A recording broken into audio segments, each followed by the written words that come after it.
మూడింటికి జవాబు మాత్రం ఒక్కటే. మూడింటికి జవాబు మాత్రం, అసలైన ప్రశ్నలు 3, సిసలైన జవాబు ఒక్కటే. ఇదే ఈరోజు దేవుడు మనతో మాట్లాడుతున్న మాట. దానికి దేవుడు నాకు ఇచ్చిన వాక్య భాగం, దాన్ని ధ్యానించిన వాక్య భాగం కొరింథీయులకు రాసినటువంటి మొదటి పత్రిక 1వ అధ్యాయం. దేవుని వాక్యం ఇలా ఉంది. కొరింథీయులకు రాసినటువంటి మొదటి పత్రిక 1వ అధ్యాయం 18వ వచనం నుంచి దాదాపుగా మనం 27వ వచనం వరకు, క్షమించండి, 25వ వచనం వరకు మనం చదవవలసి ఉంది. నేను ఇలా చదువుతున్నాను, చాలా జాగ్రత్తగా వినండి. అలాగే బైబిల్ ఉన్నవారు చాలా జాగ్రత్తగా తీసి చూడాలని మనం చేస్తున్నాను. ఇది దేవుని వాక్యం, మనుషుల్ని మార్చగలిగిన వాక్యం, జీవితాల్ని వెలిగించగలిగిన ఈ వాక్యాన్ని ఈరోజు నేను చదువుతున్నాను. 18వ వచనం 1వ అధ్యాయం 1వ కొరింథీ పత్రిక. సిలువను గూర్చిన వార్త నశించుచున్న వారికి వెర్రితనము గాని రక్షింపబడుచున్న మనకు దేవుని శక్తి. ఇందు విషయమై జ్ఞానుల జ్ఞానమును నాశనము చేతును, వివేకుల వివేకమును శూన్యపడుతును అని వ్రాయబడి ఉన్నది. ఇది యెషయా గ్రంథంలో వ్రాయబడింది. జ్ఞాని ఏమయ్యను, శాస్త్రి ఏమయ్యను, ఈ లోకపు తర్కవాది ఏమయ్యను. ఈ లోక జ్ఞానమును దేవుడు వెర్రితనముగా చేసి ఉన్నాడు కదా. దేవుని జ్ఞానానుసారముగా లోకము తన జ్ఞానము చేత దేవునిని ఎరగకుండినందున సువార్త ప్రకటన అని వెర్రితనము చేత నమ్మువారిని రక్షించుట దేవుని దయాపూర్వక సంకల్పమాయను. యూదులు సూచక క్రియలు చేయమని అడుగుచున్నారు, గ్రీసు దేశస్థులు జ్ఞానము వెతుకుచున్నారు. అయితే మేము సిలువ వేయబడిన క్రీస్తును ప్రకటించుచున్నాము. ఆయన యూదులకు ఆటంకముగాను అన్య జనులకు వెర్రితనముగాను ఉన్నాడు. కానీ యూదులకేమి, గ్రీసు దేశస్థులకేమి, పిలువబడిన వారికే క్రీస్తు దేవుని శక్తియును దేవుని జ్ఞానమునై ఉన్నాడు. దేవుని వెర్రితనము మనుషుల జ్ఞానము కంటే జ్ఞానము కలిగినది, దేవుని బలహీనత మనుష్యుల బలము కంటే బలమైనది. దేవుడి వాక్యాన్ని మనందరి కొరకు దీవించి ఆశీర్వదించునుగాక. Amen, amen. ఈ కొరింథీయులకు రాసినటువంటి మొదటి పత్రికను రాసిన రచయిత పేరు పౌలు. పౌలు అనే భక్తుడు కొరింథీ సంఘానికి ఈ పత్రికను రాస్తున్నాడు. కొరింథీ సంఘంలో చాలా సమస్యలు ఉన్నాయి. ఉదయకాలమే చెప్పాను, సంఘములో విపరీతమైన సమస్యలు ఉంటాయి. సంఘములో అనేక రకాల పోరాటాలతో పోరాడుతున్న విశ్వాసులు ఉంటారు. అందులో కొరింథీ అనే సంఘం అన్ని రకాలుగా వెల్ రిచ్ చర్చ్ అంటారు దీన్ని. అన్ని విషయాల్లో రిచ్. బైబిల్లో ఆ మాట రాయబడింది. ఎంత బాగుందంటే మొదటి పత్రిక 1వ అధ్యాయం 6వ వచనంలో ఇలా ఉంటుంది, మీలో క్రీస్తును గూర్చిన సాక్ష్యం మీలో స్థిరపరచబడినందున ఆయన యందు మీరు ప్రతి విషయములలో, అనగా సమస్త ఉపదేశముల్లో, సమస్త జ్ఞానముల్లో ఐశ్వర్యవంతులు. దేవుని గూర్చిన సబ్జెక్ట్ విషయంలో దే ఆర్ రిచ్. 7వ వచనం, కనుక ఏ కృపావరమందును లోపము లేని వారై ఉన్నారు. వాళ్ళు ఎవరంట? Highly gifted. Highly gifted. అన్ని కృపావరాలు ఆ సంఘంలో ఉన్నాయి. మిగతా సంఘాల కంటే రిచెస్ట్, మోస్ట్ గిఫ్టెడ్, మంచి వరములు కలిగినటువంటి స్పీకర్స్ ఈ సంఘంలో ఉన్నారు. అంతేకాదు వాళ్ళు ఎలాంటి వారో చెప్పనా? మీరు మన ప్రభువైన యేసు క్రీస్తు ప్రత్యక్షత కొరకు ఎదురు చూస్తున్నవారు. వాళ్ళు యేసు ప్రభు తొలక 2వ రాకడ కొరకు ఎదురు చూస్తున్న సంఘం. Such a gifted church and filled with so much energy. మంచి జ్ఞానము కలిగినటువంటి సంఘము, వరములు కలిగినటువంటి సంఘము, ఉపదేశము కలిగిన సంఘము. ఏమండి, అలాగే కృపావరాల్లో లోపము లేనటువంటి ఈ సంఘములో ఒక విషయాన్ని పౌలు గారు అడ్రస్ చేస్తూ రాస్తున్నాడు. అందులో ఒక మాట, సువార్త యొక్క గొప్పతనము, సువార్త యొక్క మ్యాజెస్టీ, ఔన్నత్యము, సువార్త యొక్క గ్రేట్నెస్, గొప్పతనము. ఈ సువార్త ఎంత గొప్పది, ఎవరికంటే గొప్పది, దేనికంటే గొప్పది, అన్ని విషయాల్ని కలుపుతూ మొదటి అధ్యాయాన్ని చాలా స్పష్టంగా పౌలు అనే భక్తుడు, పౌలు అనే స్కాలర్, పౌలు అనే అపోస్తలుడు ఈ కొరింథీ పత్రికలో ఈ మాటలు రాయించాడు. ఆ మాటల్లో మొదటి అధ్యాయంలోని ఈ వాక్య భాగాన్ని నేను తీసుకొని నేను మీ ముందు నిల్చున్నాను. దేవుని వాక్యము తప్ప నాకు మిగతా విషయాలతో నాకు పని లేదు. మిమ్మల్ని దెప్పిపడడానికి ఏమి ఇక్కడ నేను రాలేదు. కొన్ని వందల కిలోమీటర్లు ప్రయాణించి మీకేదో లేని దాన్ని చెప్పడానికి నేనేమి రాలేదు. ఈ ఊర్లో మీకు తెలియని దాన్ని చెప్పడానికి ఏమి నేను రాలేదు. నాకంటే బాగా చదువుకున్న వాళ్ళు చాలా మంది ఇక్కడ ఉండొచ్చు, చాలా సంతోషం. నాకంటే మంచి పరిచర్య చేసిన వాళ్ళు చూడడం చాలా సంతోషం. కానీ నేనైతే మాత్రం దేవుని వాక్యమును గుర్చిన శ్రద్ధ కలిగిన వాడినై ఈ విషయం నాకు చెప్పినప్పటి నుంచి ప్రార్థన చేసుకుని మీ ముందు ఈ వాక్యం మాత్రమే చెప్పి వెళ్ళాలని నేను వచ్చాను. మూడే ప్రశ్నలు చూద్దాం ఒకసారి. 19వ వచనం, 20వ వచనం ఇలా ఉంది. జ్ఞాని ఏమయ్యను, శాస్త్రి ఏమయ్యను, ఈ లోకపు తర్కవాది ఏమయ్యను. ముగ్గురు వ్యక్తుల్ని పరిచయం చేస్తున్నాడు. మొదటి వ్యక్తి జ్ఞాని, రెండవ వ్యక్తి శాస్త్రి, మూడవ వ్యక్తి ఈ లోకపు తర్కవాది. ఈ లోకపు తర్కవాది, ఫిలాసఫర్ లేక లాజిక్స్ టీచ్ చేసేవాడు అని అర్థం. సో కొరింథీలో విపరీతమైన జ్ఞానం ఉండటం వలన ఒకరి మీద ఒకటికి విపరీతమైన పోటీ కూడా ఉంటుంది. ఎక్కడ జ్ఞానం ఎక్కువగా ఉంటుంది అక్కడ పోటీ ఉంటుంది, కాంపిటీషన్ ఎక్కువ ఉంటుంది. కొరింథీలో ఉంది, మీలో భిన్నాభిప్రాయాలు, మీలో యోగ్యులెవరో కనబడి నిమిత్తము మీలో భిన్నాభిప్రాయాలు ఉండుట మానవు. ఉంటాయి. స్టఫ్ ఉన్నోడు బయటికి కనబడడానికి వాడి సబ్జెక్ట్ ను బయటికి తెస్తారు. కాబట్టి బైబిల్లో అన్నిటికంటే బెస్ట్ సబ్జెక్ట్ ఏంటో చెప్పే ముందు ముగ్గురు గొప్ప వ్యక్తుల్ని పరిచయం చేసి వారు ఏమైపోయారో చూడండి అని చెప్తున్నాడు. మొదటి వ్యక్తి పేరు జ్ఞాని, వైజ్ మ్యాన్. రెండో వ్యక్తి పేరు శాస్త్రి, రిలీజియస్ స్క్రైబ్. మూడో వ్యక్తి పేరు లోకపు తర్కవాది, ఫిలాసఫర్, తత్వశాస్త్రవేత్త అంటాం వీడిని. ఈ ముగ్గురు ఏమయ్యారు? ఈ ముగ్గురి కంటే ఏది గొప్పది? వీళ్ళ పరిస్థితి ఏమైంది? ప్రపంచ చరిత్రలో జ్ఞానం గురించి చాలా మంది పరిశోధన చేశారు. జ్ఞానం అంటేనే సైన్స్ కదా. సైన్స్ అనే పదానికి లాటిన్ పదమే జ్ఞానము, సైన్సియా, సైరే అనే పదం అంటాం. ఈ ప్రపంచంలో ప్రతి మనిషి ప్రకృతిని పరిశీలిస్తున్నప్పుడు ఏదో ఒక జ్ఞానాన్ని నేర్చుకునే ఉన్నాడు. ఏదో ఒక కొత్త జ్ఞానాన్ని ప్రపంచానికి పరిచయం చేస్తూనే ఉన్నాడు. సైంటిస్టులు అయితేనేమి వాళ్ళందరూ కొత్త కొత్త ఆలోచనలు ఆవిష్కరించి ప్రపంచానికి గొప్ప జ్ఞానాన్ని పరిచయం చేశారు. సమాజాన్ని మార్చారు, స్థితిగతుల్ని మార్చారు, వ్యవస్థలను మార్చారు. విప్లవాత్మకంగా ఈ యొక్క సమాజం, ప్రకృతి అంతా కూడా ఊహించిన రీతిలో మారిపోయింది. చందమామ రావే జాబిలి రావే పాటలు పాడిన వ్యక్తి చంద్రమండలం మీదకి వెళ్ళి రాగలుగుతున్నాడు, అవునా కాదు? స్పేస్ గురించి కలలుగనే వ్యక్తి ఆ స్పేస్, అంతరిక్షం ఎలా ఉంటుందో తెలియదన్న వ్యక్తి అంతరిక్షం మీదకి రాకెట్ ని పంపించి అలాగే జంతువుల్ని పంపించి వెళ్ళి చూసి వేలాడి అక్కడి నుంచే ఇక్కడికి రాగలుగుతున్నాడు. ఎంత జ్ఞానం, ఎంత జ్ఞానం వచ్చిందో. అంతేకాదు, ఈ భూమి మీద నువ్వు జ్ఞానం కోసం కొన్ని వేల, లక్షల, కోట్ల పుస్తకాలు రాయబడ్డాయి. కొన్ని వేల, కోట్ల, లక్షల, millions of books were written, being written. ఎన్నో పుస్తకాలు రాయబడ్డాయి. ఎంతో మంది జ్ఞానులు ప్రసంగాలు చేస్తున్నారు. అయినప్పటికీ ఈ జ్ఞానులు ఏమైపోయారన్న విషయాన్ని ఒక వ్యక్తిని పరిచయం చేసి నేను చూపిస్తాను. ఆ వ్యక్తి మొన్నే ఏప్రిల్ 14న ఆయన బర్త్డే అయింది. ఎవరైన పేరు మీకు అందరికీ బాగా తెలుసు, ఆయన అంబేద్కర్.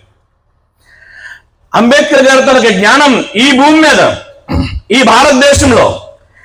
భారతదేశంలో అంబేద్కర్ అంత జ్ఞానవంతుణ్ణి నేనైతే చూడలేదు. నాకున్న కొద్ది జ్ఞానము చేత, నాకున్న కొంచెం జ్ఞానం చేత నేను కొన్ని పుస్తకాలు ఆయన గురించి చదివాను. ఆయన గురించినటువంటి పుస్తకాలు అప్పట్లో ఎంత ఫేమస్ అయ్యాయో. బోయి విజయభారతి, బోయి భీమన్న లాంటి వాళ్ళు అప్పట్లో రాసినప్పుడు ఎంత ఫేమస్ అయ్యాయో, ఆ తర్వాత ఎండ్లూరి అనే వ్యక్తి రాసినప్పుడు ఎంత ఫేమస్ అయిందో. రీసెంట్ గా Shashi Tharoor, best parliamentarian, so Indian parliament సభ్యుడు శశి థరూర్ ఈ అంబేద్కర్ మీద విమర్శనా గ్రంథాన్ని, ఒక పుస్తకాన్ని వ్రాసి దాన్ని ఇంటర్వ్యూ చేశారు. ఇంగ్లాండ్ లో, అమెరికాలో కూడా, భారతదేశంలో కూడా. అంటే ఆయన ఎంత గొప్పడో చెప్పడానికి అంబేద్కర్ గురించి కాంటెంపరీగా ఆయన ఎంత పనికొస్తాడో చెప్పడానికి ఎప్పుడో ఉన్నటువంటి బోయి భీమన్న, విజయభారతి మొదలుకొని శశిధరూర్ లాంటి గొప్ప గొప్ప మేధావులు ఇప్పటికీ ఆయన తనకి జ్ఞానం గురించే మాట్లాడుతున్నారు. నిజంగా ఆయన అర్హుడు. భారతదేశంలో జ్ఞానం గురించి మాట్లాడాల్సి వస్తే చాలా మంది కంటే ఉన్నతమైన వాడు, చాలా మంది కంటే గొప్పవాడు, కులములో ఈ భారతదేశంలో తక్కువ వాడుగా కొట్టొచ్చేమో కానీ జ్ఞానంలో ఏమాత్రం తగ్గలేదు. అలాంటి అంబేద్కర్ గురించి ఒక చిన్న మాటలు చెప్తాను. ఆ జ్ఞాని ఎలాంటి వాడో అసలుకి నేను కొన్ని విషయాలు నేను రాసుకున్నాను ఆయన గురించి. భారతదేశంలోనే అత్యంత గొప్ప మేధావి ఆయన. భారతదేశంలో గొప్ప మేధావి అని చెప్పడానికి ఆయన చదివిన యూనివర్సిటీలే నిదర్శనం, ఆయన చదివినటువంటి పుస్తకాలే నిదర్శనం. ఆయన ఒక పుస్తకం గురించి వివరిస్తే ఆమూలాగ్రంగా వివరించగల ద రూట్స్ అనే పుస్తకాన్ని హెలిక్స్ హెలి అనే ఒక ఆయన రాస్తే ఆ రూట్స్ అనే పుస్తకాన్ని ప్రపంచానికి వివరించి ప్రేరణ పొంది ఈ భారతదేశంలో అట్టడుగు వర్గాల వారిని నిలబెట్టడానికి కంకణం కట్టుకున్న వ్యక్తి. One of the best book రాశాడు, the origin of the caste అనే పుస్తకాన్ని రాశాడు. ఆయన పరిశుద్ధం ఒక పెద్ద గ్రంథమే రాశాడు. ఆ పుస్తకం పేరు యాన్హిలేషన్ ఆఫ్ క్యాస్ట్, కుల నిర్మూలన అనే పుస్తకాన్ని రాశాడు. My thoughts on Pakistan. ఆయన ఎంత మేధావి అంటే పాకిస్తాన్ విభజన గురించి ఆనాడే అందరూ కొట్టుక చేస్తుంటే పాకిస్తాన్ విడిపోవడమే క్షేమం, పాకిస్తాన్ విడిపోవడమే మంచిది అని జాగ్రఫికల్ గా, హిస్టారికల్ గా, రిలీజియస్ పరంగా అన్ని రకాల టేబుల్ ని ఫార్ములాని ఇచ్చి ఇండియాకి పాకిస్తాన్ విడిపోతే మంచిది అని అభిప్రాయం చెప్తే ఆయన మీదకి చెప్పులే విసిరారో రాళ్లే విసిరారో మరి మనకు తెలియదు. ఆ టైంలో అవమానానికి తలగ్గకుండా తాను నేర్చుకున్న సత్యాన్ని నెక్కచ్చిగా చెప్పిన వ్యక్తి. మై థాట్స్ ఆన్ పాకిస్తాన్ పుస్తకం చదివితే మీకు అర్థమవుద్ది. ఏ ప్రాబ్లమ్ ఆఫ్ ద రూపీ అనే పుస్తకాన్ని రాశాడు. భారతదేశ కరెన్సీ మీద, ఆర్థికంగా భారతదేశం తాలూకా ఆర్థిక శాస్త్రం మీద అత్యంత పట్టున్నటువంటి వ్యక్తి doctor BR Ambedkar. A reply to Gandhi. అసలు ఈ పుస్తకం మామూలుగా కొన్ని పద్యాలు, కొన్ని తాలూకా వ్యాసాల సంకలనం.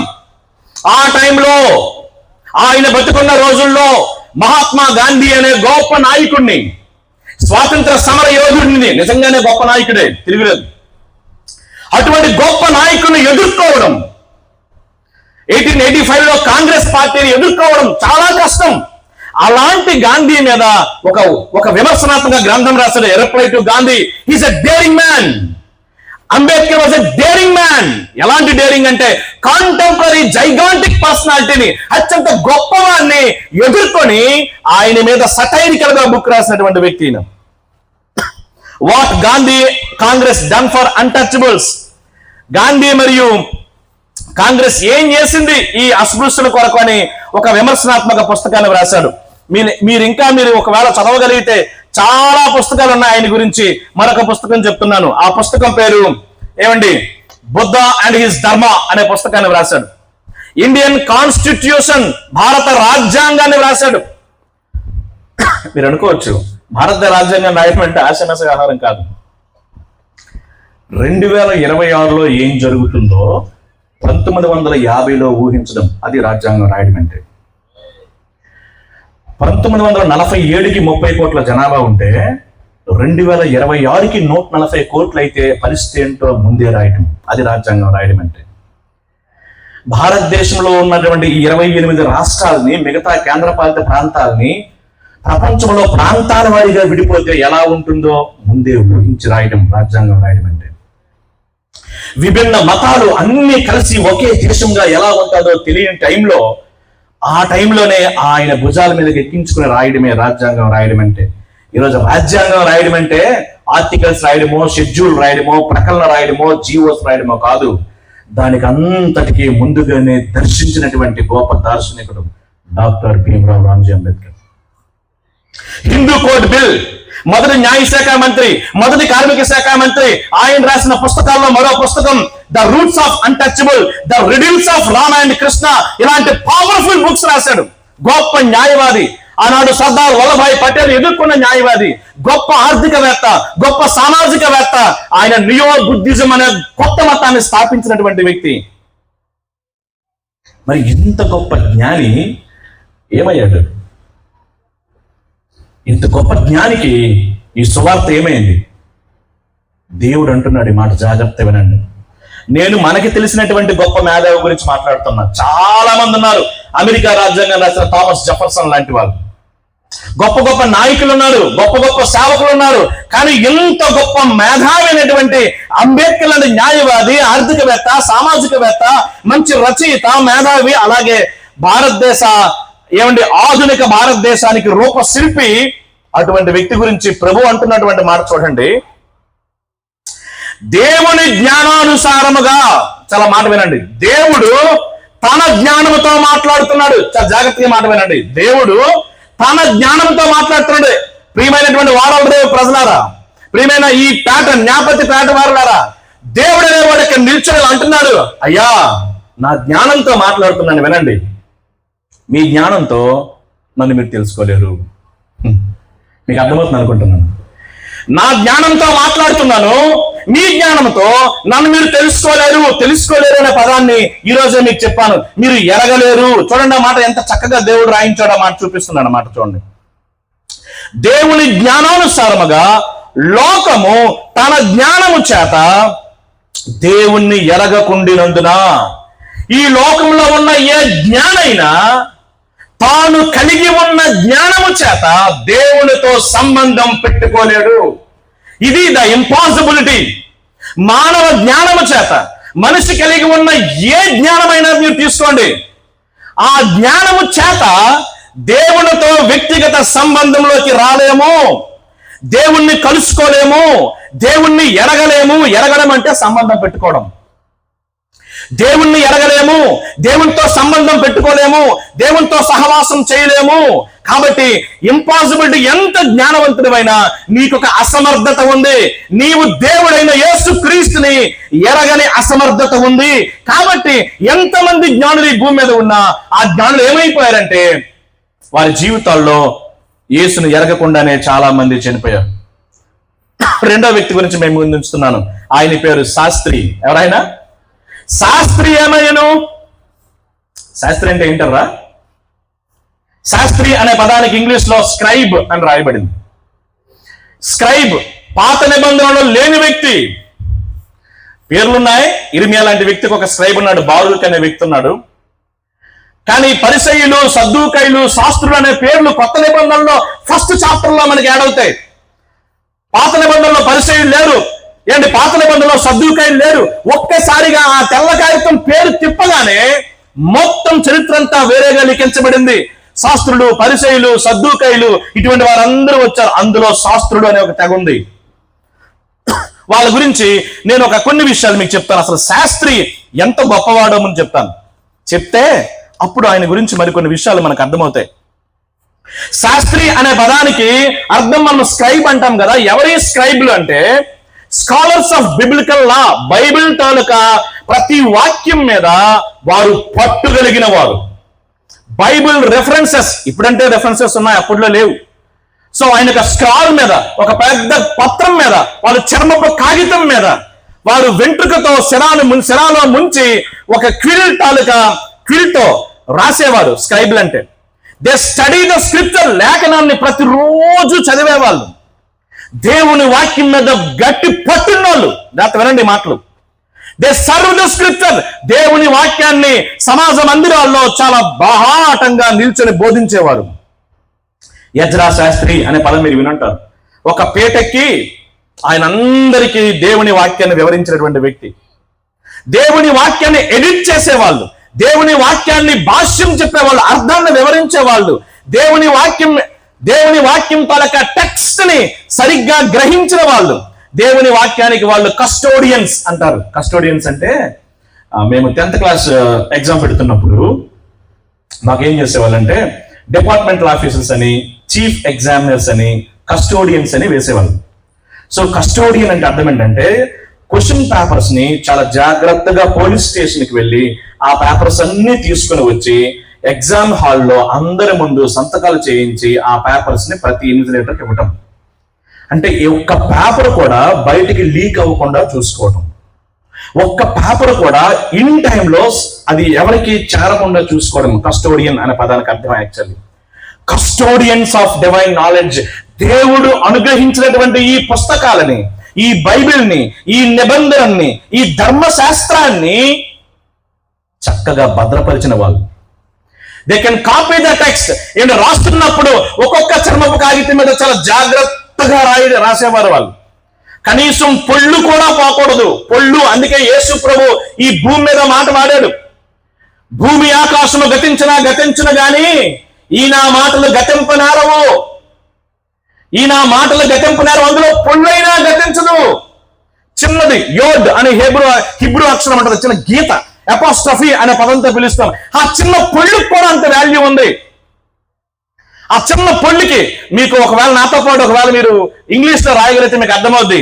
ఒక చిన్న కామ ఒక వ్యక్తిని హత్య చేసింది. ఒక చిన్న comma, hang him not save him అనే చిన్న కామ, నాట్కు ముందు పెడితే ఒక మీనింగ్ వస్తుంది, నాట్ తర్వాత పెడితే ఒక మీనింగ్ వస్తుంది. Hang him not save him, ఉరి తీసేయండి, రక్షించొద్దు. ముందు కామా పెడితే హ్యాంగ్ హిమ్ నాట్, కామా పెట్టండి, ఉరి తీయొద్దు, సేవ్ హిమ్, రక్షించండి. ఒక చిన్న కామాకి అంత వాల్యూ ఉంది. ఏమంటే మనం చదువుతాం కదా బైబిల్లో, ఆత్మలో పాలు దయచేయును, గాబరా పెడితే ఆత్మలో పాలు దయచేయను అని చదువుతారు. ఒక చిన్న పాజ్కి అంత వాల్యూ ఉంది.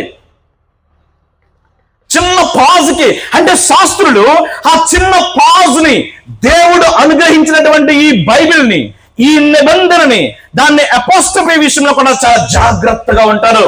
ఈ పత్రంలో ఏదుందో ఇక్కడ కూడా అదే ఉంటుంది. సో కాపీ చేసిన, కట్ చేసిన, పేస్ట్ చేసిన మీనింగ్ మారకూడదు, వర్డ్ మారకూడదు. ఒకవేళ ఈ బైబిల్లో మధ్య భాగం ఉంటే ఇది మధ్య భాగమే ఉండాలి, మధ్య పదం ఉంటే అది మధ్య పదమే ఉండాలి. అంత కేర్ఫుల్ గా బైబిల్ని ఏమంటే కార్బన్ పేపర్స్ ఉండే ఒకప్పుడు, జిరాక్స్ మిషన్లు అంటారు ఇప్పుడు. కార్బన్ పేపర్ మీద ఒకటి రాస్తే అలాగే కింద పడ్డం. అంతకంటే ముందు పేపర్ వెంబడి పేపర్, పేపర్ వెంబడి పేపర్, పార్చ్మెంట్ అనేవాళ్ళు. చర్మపు కాగితాన్ని తీసుకొని ఆ చర్మపు కాగితాన్ని బాగా క్లీన్ చేసి దాని మీద మరలా వ్రాసి జాగ్రత్తగా చుట్టలాగా చుట్టి ఇలా పెట్టేవాళ్ళు. ఆ చుట్టనే యేసు ప్రభువు వారు తీసి యెషయా గ్రంథం చదివాడు ఆ రోజు.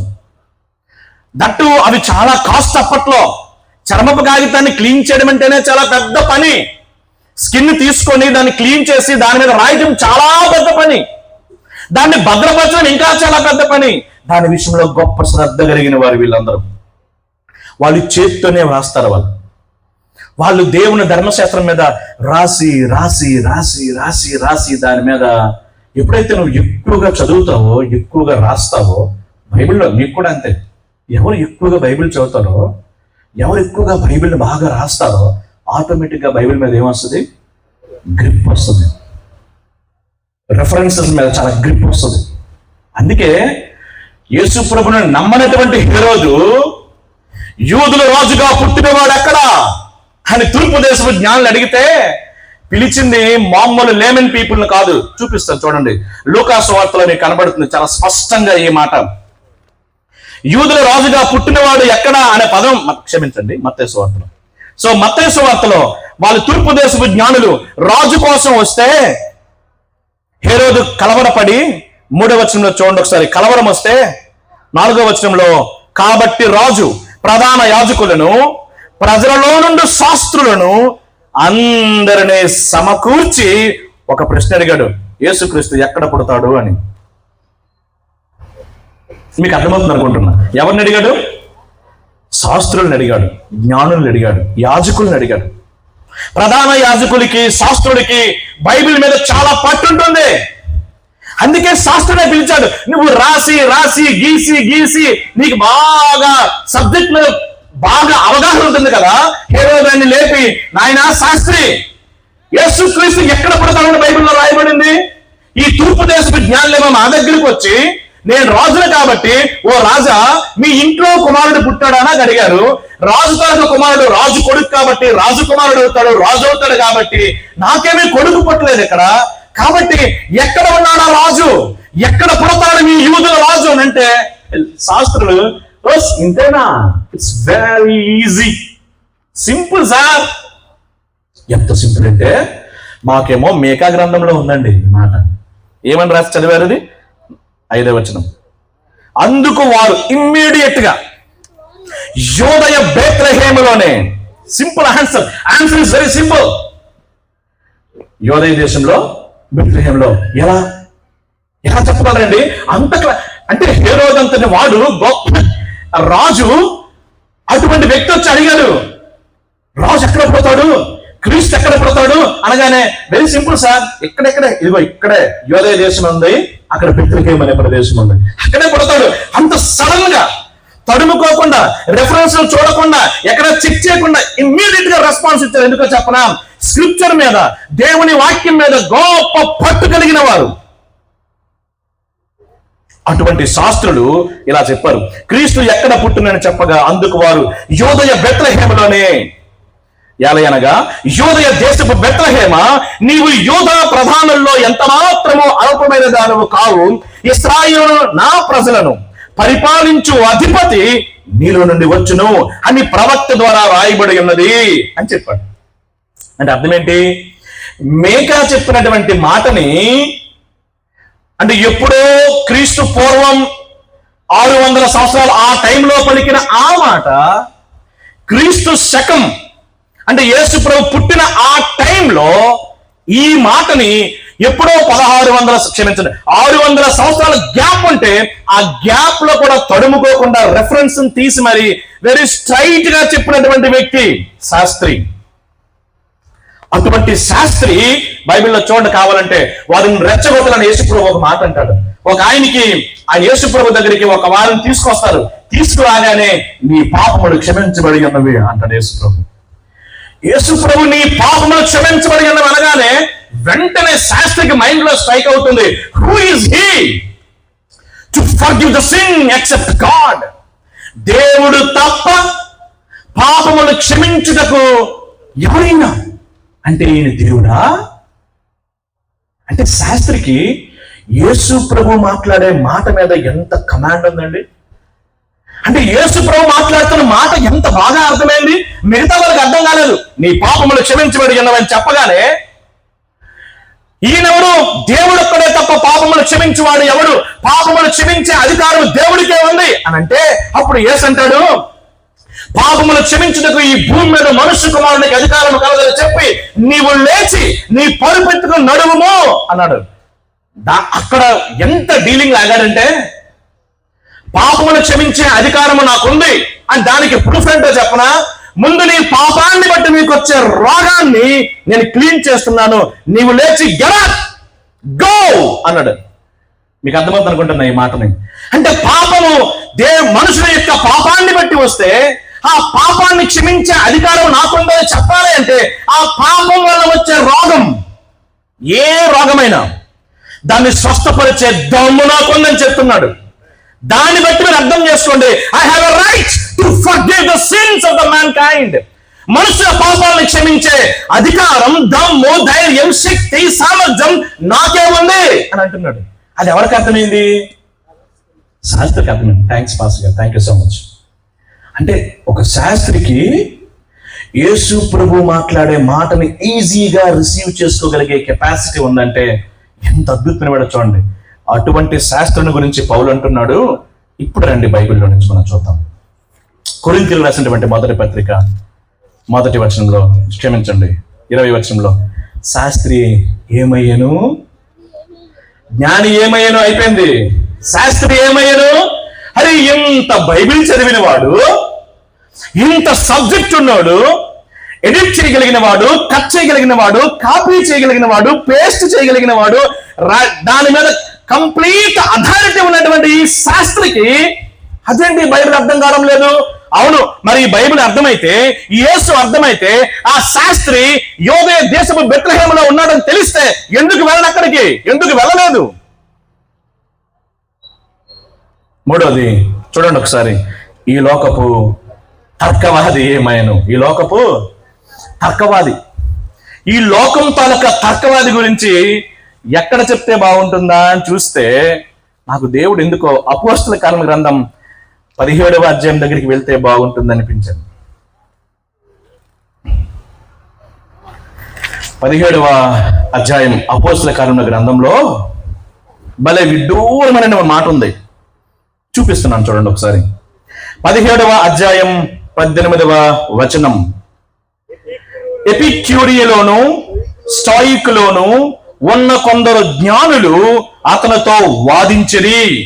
వాదనకు దిగే వాళ్ళే తర్కవాదులు అంటారు. వాదించడం అంటే రీజన్ లేకుండా వాదించడం కాదు. వాదించడం అందుకే ఫిలాసఫీలో చివరి భాగాన్ని లాజిక్ అనే పదంతో వాడాం. నాకు ఇంకా చెప్పే టైం నాకు లేదు కాబట్టి.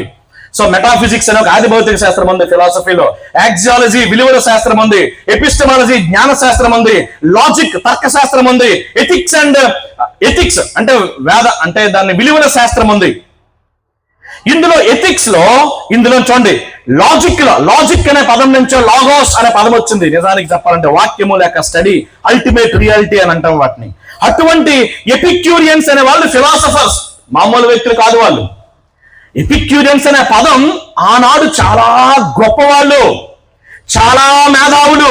స్టాయిక్స్ అనే వాళ్ళు చాలా గొప్పవాళ్ళు. అంటే ఆనాడు ఉన్నటువంటి సమాజాన్ని రెండు మొక్కలు చేస్తే ఆ దేశపు సమాజాన్ని ఎపిక్యూరియన్స్, స్టాయిక్స్ వీళ్ళిద్దరు తత్వవేత్తలు.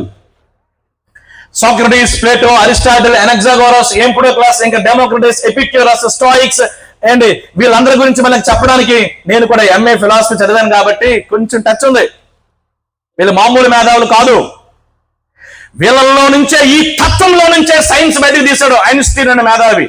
ఈ తత్వం నుంచే బయటకు తీశాడు న్యూటన్ అనే మేధావి.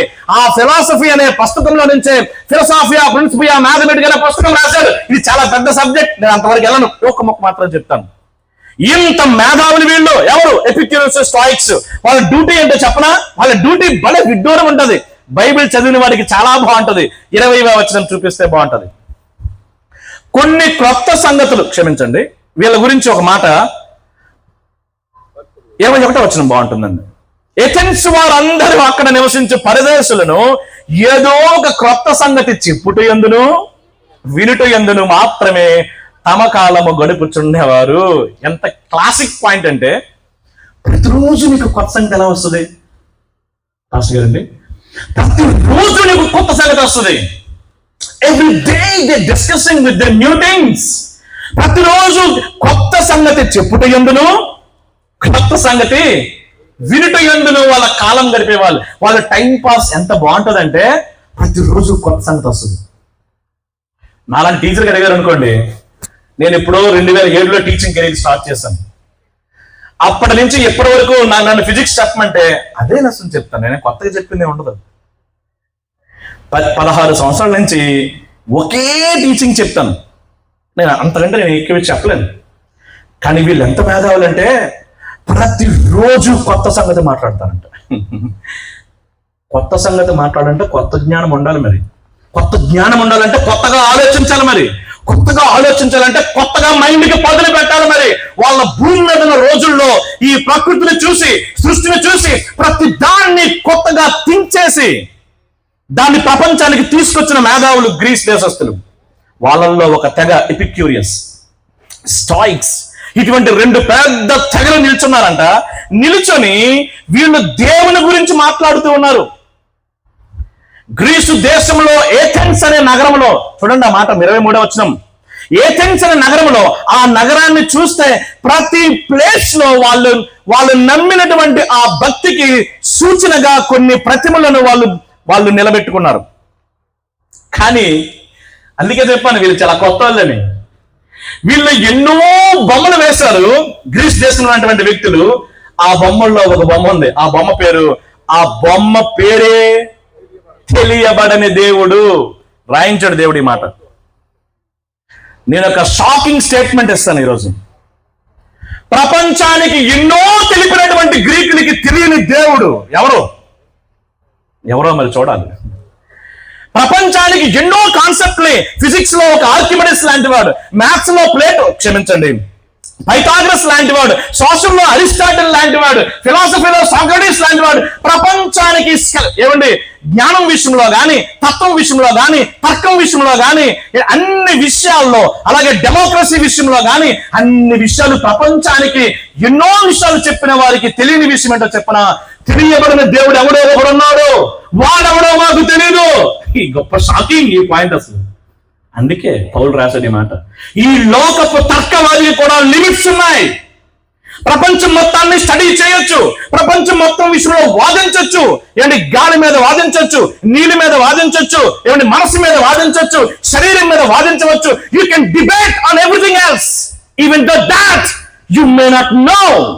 నీకు తెలియదు ఏదో ఉండొచ్చు, నీకు తెలియదు ఏదో ఉండొచ్చు. అదే అంటున్నాడు.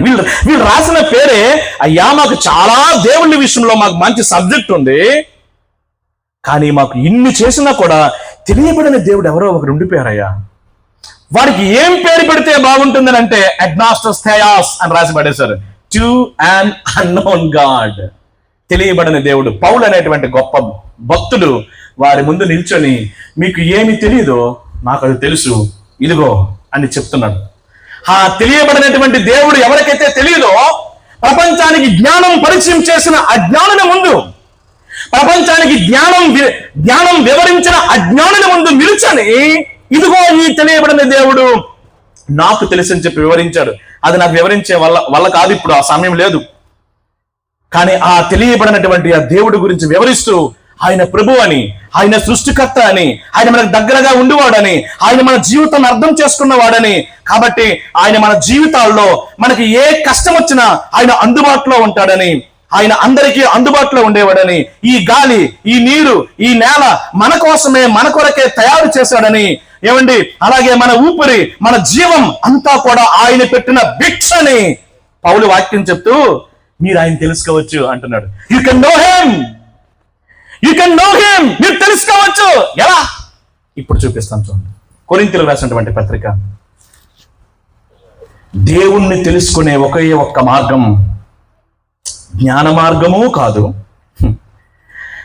మత మార్గము కాకపోవచ్చు, తాత్విక మార్గము కూడా కాకపోవచ్చు, కానీ దేవుణ్ణి తెలుసుకునే ఒకే ఒక్క మార్గం సిలువను గూర్చిన వార్త.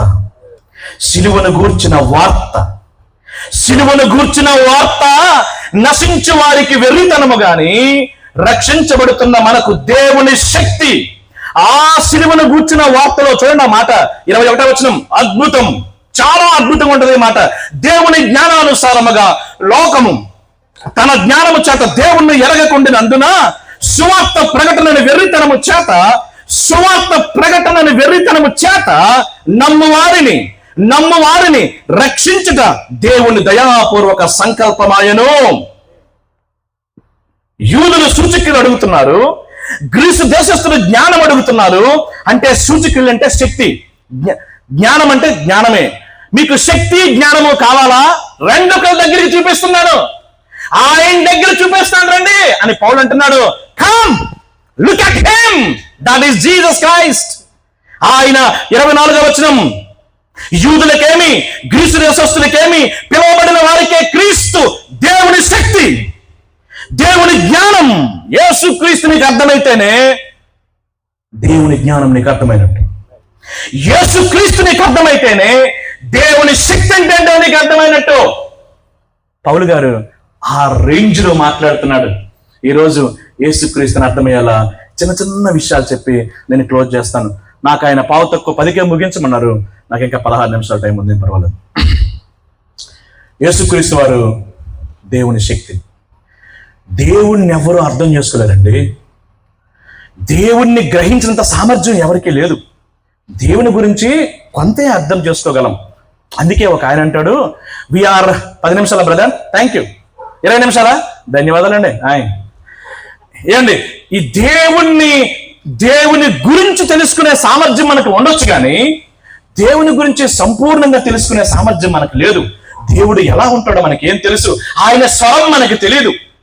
ఆయన స్వరం ఒక్క వ్యక్తిలోనే ఉంది, ఆయన పేరు యేసుక్రీస్తు. ఆయన మాటలు దేవుడు నీకు అర్థం కావాలంటే ఎవరినైనా ప్రశ్నించండి, ఏ క్రైస్తవుడినైనా, నీకు దేవుడు అర్థమయ్యాడా అంటే అర్థం అంటే చెప్పనా, నీకు యేసుక్రీస్తు అర్థమయ్యాడా అని అర్థం. నీవు చూడలే దేవుడిని అర్థం చేసుకోలేవు. బైబిల్లో ఆయన గురించి రాయబడిన మాట, కొలస్సీలకు రాసినటువంటి పత్రిక 1వ అధ్యాయంలో ఉంటుంది ఆ మాట. అసలు దేవుడు ఎవరు? దేవుని గురించి ఒక అద్భుతమైన మాటని దైవజనుడు రాయించాడు పౌలు. ఏంటా మాట చూడండి ఒకసారి. 15వ వచనం 1వ అధ్యాయం. ఆయన అదృశ్య దేవుని స్వరూపి అయి ఉండి సర్వ సృష్టికి ఆది సంభూతుడై ఉన్నాడు. ఆయన అదృశ్య దేవుని స్వరూపి అయి ఉండి. ఏంటి అదృశ్య దేవుని స్వరూపం అంటే? ఫిజిక్స్ టీచర్ కాబట్టి మీకు ఇంగ్లీష్ అర్థం కావడానికి ఇంగ్లీష్లో చెప్తాను. ఇమేజ్ ఆఫ్ ఇన్విజిబుల్ గాడ్ అని అర్థం. ఇమేజ్ అంటే అద్దం ముందు నీవు నిల్చుంటే నీ ఇమేజ్ అందులో కనబడుతుంది. ఇప్పుడు ఒక అద్దాన్ని ఎక్కడ పెట్టాను, ఇక్కడ ఒక వ్యక్తి నిల్చున్నాడు. ఈ వ్యక్తి మనకి అదృశ్యుడు. అదృశ్యుడు అంటే కనబడ్డా కాదు, అర్థం చేసుకోలేని వాడు, గ్రహించలేనంత వాడు. ఇన్విజిబుల్ అనే పదానికి అర్థం ఇన్కాంప్రహెన్సిబుల్. నీ ఊహల్లో నుంచి వచ్చిన వాడు కాదు ఈయన, నీ తలంపులో నుంచి వచ్చిన వాడు కాదు ఈయన, నీ తలంపులో నుంచి వచ్చిన వాడు కాదు ఈయన. అదృశ్యుడు, ఈయన ఎవ్వరూ గ్రహించలేరు. ఈ దేవుడు అందరికీ అర్థం కాదు. ఈ బైబిల్ దేవుడు అందరికీ అర్థమైపోతే దేవుడు ఎట్లా అవుతాడు? అందరికీ అర్థం కాని వాడు దేవుడు. బైబిల్లో ఉన్న సత్యం అదే. యాక్చువల్లీ నీకు కొంటే అర్థమవుతాడు ఈ దేవుడు. అందుకే నీకు అన్ని ఆన్సర్లకి ఆన్సర్లు దొరకవు, నీకు అన్ని ప్రశ్నలకి ఆన్సర్లు ఉండవు. ఈ అర్థం కాని ఈ దేవుణ్ణి, ఇన్కాంప్రహెన్సిబుల్ దేవుణ్ణి ఒకవేళ నీవు ఆ అర్థంలో చూస్తే యేసుక్రీస్తులా కనబడుతున్నాడు. యేసుక్రీస్తు కనబడుతున్నాడు. అద్దంలో ఉన్న యేసుక్రీస్తుని చూసి ఇక్కడ చూస్తే ఈయన కనబడడం లేదు, అక్కడ చూస్తే అద్దంలో ప్రతిబింబం కనబడుతుంది. ఈ కనబడిన దేవుడిని చూడగలిగే ఒకే ఒక్క ఇమేజ్ జీసస్ క్రైస్ట్, యేసుక్రీస్తు. దేవునికి స్తోత్రం కలుగును గాక. దేవుడు తన ప్రత్యక్షతనివ్వడానికి దేవుడు ఏర్పాటు చేసుకున్న ద లాస్ట్ మీన్, చివరి మార్గం యేసుక్రీస్తు. యేసుక్రీస్తులోనే నీకు దేవుడు అర్థమవుతాడు. యేసుక్రీస్తులోనే నీకు దేవుడు అర్థమవుతాడు. ఆయన గురించి ఏమంటే తిమోతికి రాసినటువంటి పత్రికలో ఉంటుంది. నా ఇష్టమైన మాట బైబిల్ అంతట్లో కల్లా నాకు చాలా ఇష్టం ఆ మాట గురించి. 16వ వచనం, 6:16లో సమీపింపరాని తేజస్సులో ఆయన మాత్రమే వసిస్తూ అమరత్వము గలవాడై ఉన్నాడు. మనుషుల్లో ఎవ్వడు ఆయనను చూడలేదు, ఎవడను చూడనేరడు. ఆయనకు ఘనతయు శాశ్వతమైన ప్రభావము కలిగి ఉండును గాక. ఈ మాట నాకు ఎక్కడ అర్థమైందో చెప్పనా? ఇగో మీ ముందు కూర్చున్నారే ప్రేమ్ అనే ఒక బ్రదర్ ఇక్కడ కూర్చున్నారు. ఆయన నాకు ముమ్మిడివరంలో అవకాశం చెప్పే వాక్యం చెప్పే అవకాశం ఇచ్చారు. ఆయన నాకు షెల్టర్ ఇచ్చాడు ఆ రూమ్ లో ఈ మాట ఆలోచిస్తున్నాను. ఈ మాట ఆలోచిస్తుంటే ఇది అర్థం కాని మాటలా కనబడుతుంది. ప్రార్థన చేస్తున్నాను, చదువుతున్నాను, ఆలోచిస్తున్నాను. సమీపింపడాని తేజస్సులో ఆయన మాత్రమే వసిస్తున్నటువంటి ఆ దేవుడు ఎవరయ్యా అంటే ఈ మాటకి క్రాస్ రెఫరెన్స్ తీస్తే యోహాను సువార్త 1:14లో నాకు కనపడింది. నాతో పాటు తీస్తారా? యోహాను సువార్త 1వ అధ్యాయం 14వ వచనంలోనే దేవుడు ఆ రోజు దేవుడు నాకు ఇచ్చిన వెలిగింపుని మీ ముందు పంచుకుంటున్నాను. ఇదేమి నా సొంత జ్ఞానమేమి కాదు. ఆ వాక్యము శరీరధారి అయి కృపా సత్య సంపూర్ణుడిగా మన మధ్య నివసించును. సమీపింపురాని తేజస్సులో ఉన్నటువంటి వసిస్తున్న ఆ దేవుడు మన మధ్య నివసించడానికి వచ్చాడు. దీన్ని హీబ్రూ ట్రెడిషన్ లో నుంచి అర్థం చేసుకుంటే హీ టాబర్నాకిల్డ్ us అంటే అర్థం చెప్పనా? ఆయన మన మీద ఆవరించాడు. టాబర్నాకిల్ అంటే మందసం అంటారు, క్షమించండి, గుడారం అంటాం కదా. గుడారం వేయబడ్డాడు. మనం ఆయన అందుకోలేము, మనం ఆయన పొందుకోలేము, మనం ఆయన చేరుకోలేము, కానీ ఆయన మనల్ని చేరుకోవడానికి భూమి మీదకి వచ్చాడు. That's what Christmas about actually. ఆయన హీ టాబర్నాకిల్డ్ us. అండ్ 17వ వచనం చూస్తే ఇంకా ఎంత బాగుంటుందో.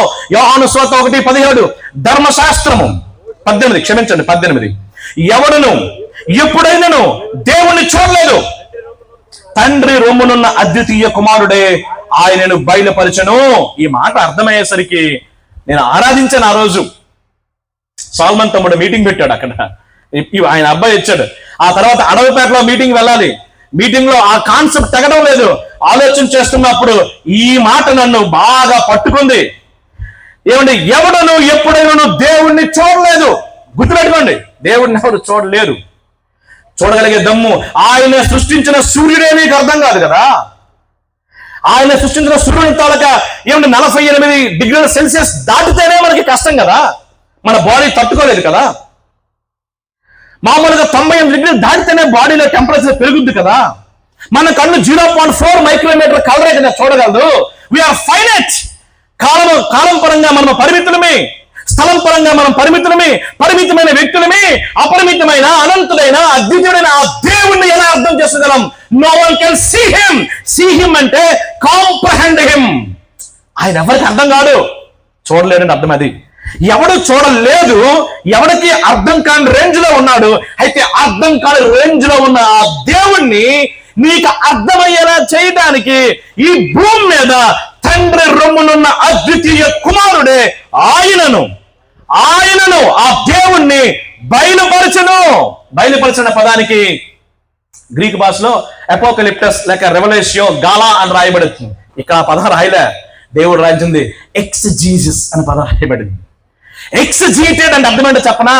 ఎక్స్జీస్ అంటే లోపలికి వెళ్ళి ప్రతి వాక్యంలో ఉన్న దాని అర్థాన్ని గ్రహించి బయటికి తీయడం. That is the meaning. మీకు ఎక్స్పోజిటరీ ప్రీచింగ్ అని చెల్లి చెప్పింది ఈరోజు మధ్యాహ్నం. అవును, ఎక్స్పోజ్ చేసే ముందు ఎక్స్జీస్ తీయాలి. దాని మీనింగ్ ఏంటో, దాని వర్డ్ ఏంటో, దాని అర్థం ఏంటో అన్ని తీయాలి బయటికి. యేసుక్రీస్తు దేవుణ్ణి అలా లాగాడు. ప్రతి పాయింట్ ని మీకు అర్థమయ్యేలా మీకు అందుబాటులోకి వచ్చాడు. ఎంత అందుబాటులోకి వచ్చాడంటే బైబిల్ అంతటా నాకు ఇష్టమైంది. కుష్ఠరోగికి అందుబాటులోకి రాలేదా? జక్కయ్యకి అందుబాటులో రాలేదా? జక్కయ్య యేసుని చూడడానికి చెట్టు ఎక్కితే సమాజం అంతటిని చూడాల, యేసు జక్కయ్యనే చూశాడు. కుష్ఠరోగి ప్రార్థన చేస్తే 30 సెకండ్ల ప్రార్థన, ఈ దేవుడు 30 సెకండ్ల ప్రార్థన ఆలకిస్తాడండి. 9 సెకండ్ల ప్రార్థన ఆలకిస్తాడండి. మీరు ఏమైనా కావాలంటే నీకు ఇష్టమైతే నన్ను శుద్ధుడిగా చేయగలవనను 8 సెకండ్లు ఉంటుంది మహా అయితే ప్రార్థన. 8 సెకండ్ల ప్రార్థన ఆలకించే ఈ దేవుడు ఆ కుష్ఠరోగిని నాకు ఇష్టమే. ఫస్ట్ పాయింట్, నీవు శుద్ధుడు కమ్ము, తన చెయ్యి చాపి వాణ్ణి ముట్టి నీవు శుద్ధుడు కమ్మని చెప్పగా వెంటనే వాని కుష్ఠ రోగము విడిచి శుద్ధుడు అయిను. అంతగా అందుబాటులో వచ్చాడండి. సమరయిస్తే అనే ఒక మామూలు స్త్రీకి మామూలు పర్సనాలిటీ ఎక్స్ప్లెయిన్ చేయను, ఆమెకు అందుబాటులోకి వచ్చాడండి. ఒక మేధావి రాత్రిపూట వెళ్ళి అడుగుతున్నాడు. శాన్ హ్యాడన్ లో సుప్రీంకోర్టులో మెంబర్ ఆయన నికోదేము వెళ్ళి ఆయన దగ్గరికి వెళ్ళి చాలా మాట్లాడుతున్నాడు. ఆయన మౌత్ ని స్టడీ చేసినటువంటి దేవుడు ఆయన మైండ్ ని కూడా స్టడీ చేసి unless you born again you cannot see the kingdom of God అని బోల్డ్ స్టేట్మెంట్ ఇచ్చిన ఈ దేవుడు అందుబాటులోకి వచ్చాడు. మధ్యాహ్నం సమరయ స్త్రీకి అందుబాటులో ఉన్న దేవుడు రాత్రి నికోదేముకు అందుబాటులో ఉన్నటువంటి ఈ దేవుడు 3 రోజుల పాటు దేవుని వాక్యం విని ఆకలితో బాధపడుతూ ఉంటే 5 రొట్టెలు 2 చేపలు 5,000 మందికి పంచిన ఈ దేవుడు. అందుకే ఈ బైబిల్ దేవుడి పేరు కనికర సంపన్నుడు. ఎవరైనా యేసుక్రీస్తు పేరు కనికర సంపన్నుడు. కనికరం అంటే ఏంటో చెప్పనా? కనికరం అంటే నీకు సాధారణంగా దేవుని న్యాయాన్ని బట్టి నీకు శిక్షే రావాలి. ఒక దైవజనుడు అన్న మాట, నీవు నరకానికి మాత్రమే పరిగెత్తి పనికొచ్చే పాపి. కానీ ఆయన కనికరం ఏం చేసిందంటే, ఈ న్యాయము ఈ ధర్మశాస్త్రము కంటే దాన్ని నా శరీరములో కోల్చగలిగినటువంటి నా శరీరాన్ని ఈ భూమి మీద ధరించుకొని నా ప్రజలకి న్యాయాన్ని బట్టి వచ్చే రోగము కాక నా కనికరాన్ని బట్టి వచ్చే జీవాన్ని ఇస్తాను. అది కనికరం అంటే. ఆయన కనికర సంపన్నుడు. ఆయన ధారాళంగా తన కనికరాన్ని రుజువు చేసిన ఈ దేవుడు, ఈ బైబిల్ దేవుడు యేసుక్రీస్తులో తన కనికరాన్ని రుజువు చేసిన వాడు. అదే సరే, కనికరాన్ని రుజువు చేశాడు కదా, ఆ ప్రతిదానికి నీ హృదయంలో ఉన్న ప్రతి బాధ ఆయన తెలిసిన వాడు. ఆయన వారెన్ వియర్స్బీ అనే దైవజనుడు లూకా సువార్త అనే పుస్తకంలో 2 భాగాల్లో కనికరము అనే భాగంలో రాసిన మాట, కనికరము అనే పదానికి అర్థం ఏంటో చెప్పనా? నా హృదయంలో నీ కన్నీరు, నా హృదయంలో నీ కన్నీరు.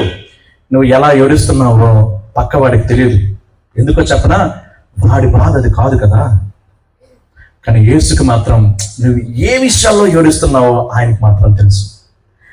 నువ్వు ఎంత వెయిట్ ఇస్తావో, ఒక త్రాసులో నీ బాధకి ఇన్ని కేజీల వెయిట్ ఇస్తే అంతే కేజీల వెయిట్ తో ఏడవగలిగినటువంటి సమర్థుడు ప్రభువైన యేసుక్రీస్తు.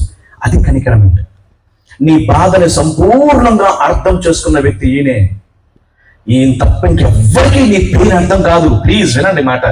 యేసు ప్రభువుకు తప్ప ఎవ్వరికి నీ పెయిన్ అర్థం కాదు. నీ పెయిన్ తీసుకోగలడు ఆయన. నీ తాలూక ఏమంటే నీ బాధను తీసుకోగలడు. బైబిల్లో రాయబడిన మాట యెషయా గ్రంథంలో, మన యావత్ బాధలో ఆయన బాధ నందును. ఆయన బాధ నందగలడు కాబట్టి యెషయా గ్రంథంలో మాట ఉంది, నేనే మిమ్మల్ని ఓదార్చువాడును. ఓదార్చాలంటే ఆ పెయిన్ తెలియాలి, ఆ పెయిన్ తెలియాలంటే, ఆ పెయిన్ అనుభవించాలి. ఆ పెయిన్ అనుభవించాలంటే ఇదిగోండి ఇక్కడ ఉన్న మాట, సిలువ వేయబడినటువంటి క్రీస్తు అని రాయబడింది బైబిల్లో. ఆ పెయిన్ తెలియడానికి యేసు క్రీస్తు వారు సిలువ మీద భరించారు. నీ పెయిన్, నీ బాధ, పాపము వలన వచ్చేటువంటి ప్రతి పెయిన్, ప్రతి రోగం, ప్రతి మరణం ఆయన, ఏ పాపము లేనటువంటి ఆయన చూపుల్లో గాని, ఊహల్లో గాని, వ్యూహాల్లో గాని, ఆలోచనలో గాని, లాజిక్ లో గాని, స్కీముల్లో గాని ఏ పాపము లేనటువంటి ఆయన నీకోసం పాపంగా చేయబడిన ఒక ప్లేస్ ఉంది. దాని పేరు సిలువ. అది ఏ సిలువ చెప్పనా? యేసు క్రీస్తు మోసిన సిలువ, యేసు క్రీస్తు భరించిన సిలువ, యేసు క్రీస్తు ధరించిన సిలువ.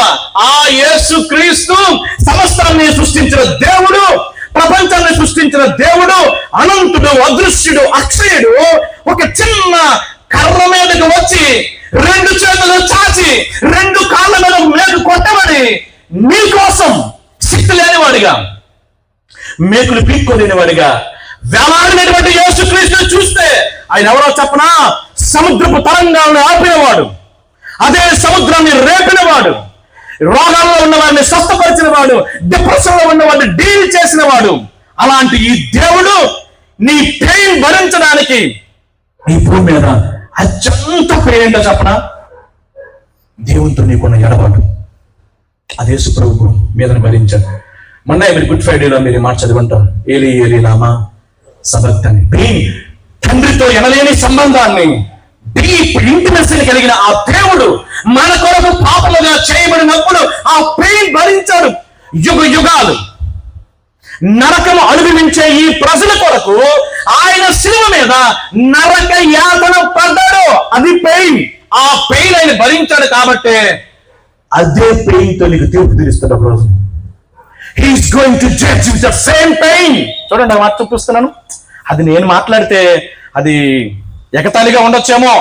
మాట్లాడిన వాడు దేవుడు. పౌలు గారు మాట్లాడుతూ అంటున్నారు, ఇదిగోండి ఆయన ఆ పెయిన్ అనుభవించినటువంటి వ్యక్తి. ఇక్కడ చూడండి మాట 31వ వచనం, అపోస్తుల కార్యముల గ్రంథం 17వ అధ్యాయం 30వ వచనం. ఆ జ్ఞాన కాలములను దేవుడు చూచి చూడనట్టుగా ఉండిపోయాడు. ఇప్పుడైతే అంతటను అందరూ మారు మనస్సు పొందవలనని మనుషులకు ఆజ్ఞాపించుచున్నాడు. ఎందుకని? తాను నియమించిన మనుష్యుని చేత నీతిని అనుసరించి భూలోకమునకు తీర్పు తీర్చబోయేది ఒక దినమును నిర్ణయించి ఉన్నాడు. దానికి ఆధారం ఏంటి? మృతులలో నుండి ఆయనను లేపినందున నమ్ముటకు అందరికీ ఆధారము కలుగజేసి ఉన్నాడు. సిలువలో పాపానికి తీర్పు భరించాడు. నమ్మని పాపికి ఒక రోజున ఆయన తీర్పు విధిస్తాడు. అడగొచ్చు రేపు, నువ్వెవడవయ్యా మమ్మల్ని తీర్పు తీర్చడానికి? నువ్వెవడవి? మా పెయిన్ నీకు తెలుసా? మా బాధ మీకు తెలుసా? మా కష్టాలు మీకు తెలుసా? నువ్వెవడ రేపు మాకు తీర్పు తీరుస్తావంటే, ఆగో, నీ కష్టాన్ని, నీ బాధని, నీ ఇబ్బందిని, నీ అసమర్థతని, నీ నిస్సహాయతని, నీ నైతిక భ్రష్టత్వాన్ని, నీ పాపాన్ని, నీ అజ్ఞానాన్ని, సమస్తాన్ని సిలువలో నేను పెయిన్ తీసుకొని భరించాను కాబట్టి నాకు తప్ప ఇంకెవడికి రైట్ ఉంది అక్కడ. అందుకే అంటున్నాడు చూడండి, ఆయన మృతుల్లో నుంచి తిరిగి లేచుట వలన, మృతుల్లో నుంచి తిరిగి లేచుట వలన దీనికి ఒక ఆధారం ఉంది. ఆయన చనిపోయిన యేసు మాత్రమే కాదు, చనిపోయిన యేసుని ఆయన మృతుల్లో నుంచి తిరిగి లేపాడు దేవుడు. ఆయన తిరిగి లేచి అందరికీ కనబడి ఆయన ఆరోహణమయ్యాడు. ఒక రోజున రాబోతున్నాడు. రాబోతున్న యేసు ఇలా యేసు కాదు, తల మీద ముళ్ళ కిరీటం పెట్టి, రెండు చేతులకి మేకులు కొట్టివేయబడి, 2 కాళ్ళకి ఒకే మేకు పెట్టి, ఊపిరి తీయలేక చాలా కష్టంగా తన అంగీని పంచుకొని నిశ్శబ్దంగా ఉంటే, నువ్వేమన్నా కొట్టివాడికి నా చెంపను అప్పగించుతని, నా ముఖాన్ని చెకుముకు రాతి వలె మార్చుకుంటుని, కొట్టివాడికి నా వీపును అప్పగించుతని, నా వీపు నాకంటే చాలా వలె దున్న పెడుతుంది. ఇదిగోండి నా బాడీలో ఉన్న ప్రతి రక్తము నీకోసమే కార్చబడింది. శరీరం అంతా నాగటి చాలా వలె దున్నబడింది. ఒక్క ఎముక కూడా విరిగిపోకుండా శిలువ మీద నేను మరణించాను. అలాంటి యేసుని ఇప్పుడు చూస్తే మారు మనసు పొందు. కానీ ఇంకొక రేంజ్ లో మారు మనసు పొందే రేంజ్ అంటే చెప్పనా, ఆయన రాబోతున్నాడు రోజు. He's going to come to judge the world, entire world. ఈ ప్రపంచాన్ని తీర్పు తీర్చే రోజు ఒకటి ఉంది. ఆ రోజుని పరిచయం చేసే రాజు కూడా ఉన్నాడు. ఆ రోజు వచ్చిన రోజు నువ్వు నిలబడగలిగే దమ్ముందా? మారు మనసు అనే ఒకే ఒక్క అవకాశం ఉంది. ప్లీజ్, నీకు నాకు ఆ అవకాశాన్ని ఇచ్చాడు. ఆ అవకాశాన్ని ఇచ్చాడు. ఎవరైనా ఎంత దూరంలో ఉన్నా, వింటున్న వారు, ఆలోచిస్తున్న వారు దీన్ని ఆలోచించేయండి. ఆ పెయిన్ తీసుకున్నటువంటి వ్యక్తి తీర్పు తీర్చడానికి వస్తున్నాడు. ఆ వ్యక్తి ఇచ్చే తీర్పు యుగ యుగాలు నరకములో పడద్రోయగలిగిన శక్తిమంతుడైన యేసు క్రీస్తుని చూసి ఆయన ఎదుట నమ్మి, ఆయన్ని అంగీకరించి, ఆయన్ని స్వీకరించి, ఆయన్ని చేర్చుకొని, ఏమండి, ఆయన ఎదుట మోకాల్లోని విశ్వాసం ఉంచడం ద్వారా మాత్రమే నీవు తప్పించబడతావు. జ్ఞాని ఏమయ్యను? యేసు ప్రభు ఎరగక చనిపోయాను. శాస్త్రి ఏమయ్యను? యేసు పట్ల విధేయత విశ్వాసము చూపక కాలగర్భంలో కలిసిపోయాను. ఈ లోకపు తర్కవాది ఏమయ్యను? తర్కమంతా లోకానికే పరిమితం చేసి పరలోకానికి వెళ్ళకుండా ఉండిపోయాను. కానీ వెర్రితనమైన సువార్త ఏమైనా చెప్పన, మనుషులను రక్షించిన దయాపూర్వక సంకల్పమాయను. అట్టి కృప, ఆ సంకల్పంలో మీరు ఉండి దేవుడు మిమ్మల్ని దీవించాలని, వింటున్న ప్రతి వ్యక్తిని పట్టుకోవాలని నేను మనసారా ఆశిస్తూ మీకోసం చిన్న ప్రార్థన చేసి ముగిస్తాను. దేవా, మీకు వందనాలు. మమ్మల్ని ఎంత ప్రేమించావో మీకు స్తోత్రాలు. ఈ గొప్ప సత్యాన్ని మీ ప్రజల ముందు చెప్పడానికి ధైర్యం ఇచ్చినందుకు, వింటున్నటువంటి చాలా మంది వ్యక్తులకి నాయన వెలిగింపు దయచేయవాడు నీవు కనుక తండ్రి, మిమ్మల్ని ఘనపరుస్తున్నాను. నా ముందున్న వ్యక్తులు, నాతో ఉన్న వ్యక్తులు, నాకు పరిచర్య చేసిన వ్యక్తులు, వారందరూ ఇక్కడ ఉండగా వారి కొరకు నేను ప్రార్థిస్తున్నాను తండ్రి. టర్న్ అయ్యి నీ కొరకు గొప్ప కార్యాలు చేసేవారుగా, కుటుంబాలు దిద్దబడలాగన, జీవితాలు ఆశీర్వదించబడలాగన, ఆయన వాడల రేవు గ్రామంలో ఉన్న ప్రతి ఒక్క వ్యక్తి వారి జీవితాలు బాగుపడి, జ్ఞాపతి వారి పేటలో ఉన్న ఈ సంఘం ద్వారా అనేక మంది జీవితాల్లో వెలిగించబడి నిలవబడి నీ కొరకు ఫలించలాగిన సహాయం చేయమని మహిమ, ఘనత, ప్రభావము యేసు క్రీస్తు నామంలో నీకు ఆరోపిస్తూ యేసు నామంలో ప్రార్థన చేసి వేడుకొంచున్నాం తండ్రి. Amen. Amen. Power to the director please.